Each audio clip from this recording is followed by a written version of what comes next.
Defining ecology. Ecology is the scientific study of the interactions of organisms and their environment. Ecology has a long history as an observational or descriptive science, but is relatively young as an experimental science.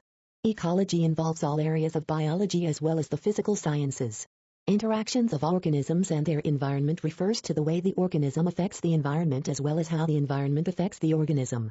Ecosystem. An ecosystem is a community of organisms and the physical environment in which it lives.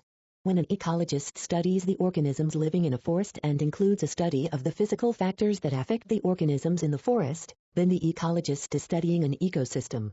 Habitat. Habitat refers to the place where an organism lives. The habitat of a species is the particular part of the environment in which it lives. The organism's habitat is its address, where it lives. Every organism has its own habitat. The habitat of slime molds is the damp floor of the forest. The organism's habitat is where the organism is best adapted to survive. For example, a fish is adapted to life in water because it has gills to get oxygen. Plants and animals live where they can gather or find the necessary resources to satisfy their needs. Every habitat includes factors that limit the kinds and numbers of organisms that live there. Goldfish and pond plants require fresh water. On the other hand, the barnacles that cling to the ship must live in salt water. In some cases, creatures can adapt themselves to a changing habitat. Population. Organisms are rarely found alone. In any given area you usually find a number of organisms of the same species. For example, a forest area may have 2 hawks, 4 foxes, 50 rabbits, 200 mice, 1,000 trees, many thousands of insects and many other types of plants and animals. Each of these groups makes up the population of that species in the area. Thus a population is all of the members of a species living in the same ecosystem or habitat.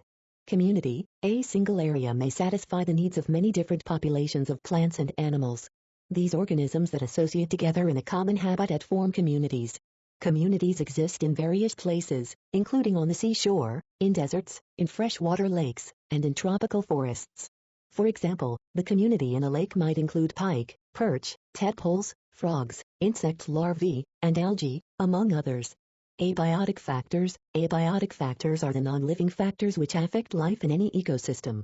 Some abiotic factors are described below. 1.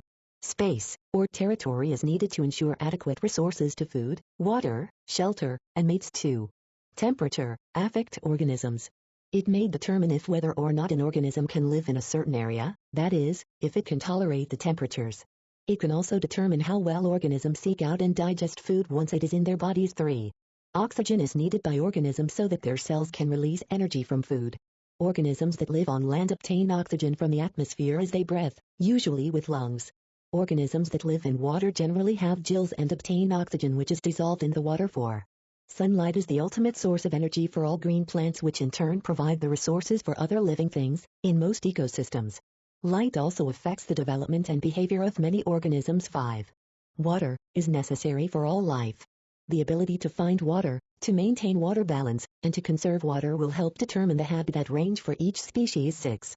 Soil nutrients include minerals such as phosphates, nitrates, potassium, magnesium and a host of other minerals derived from rocks as well as decaying dead plants and animals.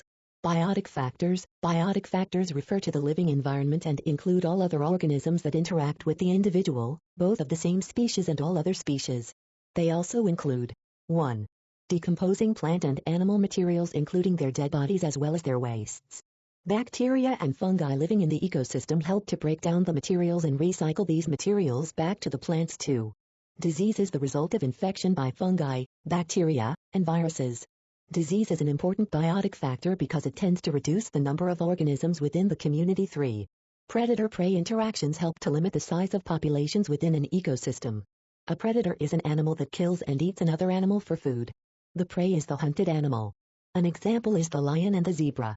When a lion kills a zebra for food, the lion helps to prevent the overpopulation of the zebra. If the number of zebra declines too much, the lion will starve. There is a balance between the number of predator and prey in any ecosystem. 4. Competition is a struggle for survival that occurs between two organisms either of the same or different species. Birds often compete for nesting space. Lions and hyenas compete for common prey such as antelope. Finally, both biotic and abiotic factors contribute to the characteristics of an ecosystem. In any system, it is the abiotic factors, for example temperature, space, water, that have a major influence on the distribution of organisms, and these factors are the major components of climate. The climate in the Arctic is quite different from the climate at the equator, such that there is a difference in air temperature and also a difference in the types of plants and animals. For example, you would not find a polar bear living at the equator, nor would you find a tropical rainforest in the Arctic. Biotic factors, for example, competition between organisms, predator-prey relationships, are determined by the presence of other living things. For example, a predator-prey relationship will not occur in the absence of one of the living components. It should be obvious that a lynx cannot hunt a rabbit in an area where there are no rabbits.